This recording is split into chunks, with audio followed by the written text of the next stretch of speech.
With the MEZZO G3, the mid-range unit comes separated from the subwoofer unit. And what I show to you now is how you can attach the mid-range unit to the subwoofer unit by firstly resting it on a carton sheet here on the top of the speaker that is fixated here by double-sided tape, double-sided glue tape. And as soon as this complete mid-range unit is standing here safely, not scratching anything here on the cabinet, you can see here the connection cable for the mid-range driver, which here behind in this recess has a connector, and it has a definite orientation. You cannot do wrong here, so it's simply a plug-on connector.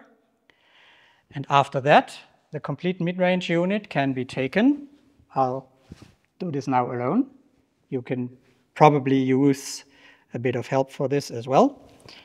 Lift it up over the shaft of the rotary knob. So now that it looks out here, then the knob, which was also detached, can be screwed on until its limit stop, and afterwards secured. Here, this little screw with a hexagonal recess can be tightened.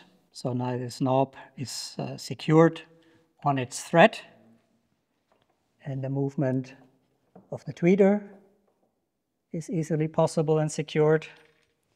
And as a last step, use the 4 screws and the tool we supply to fixate the bottom plate of this mid-range unit.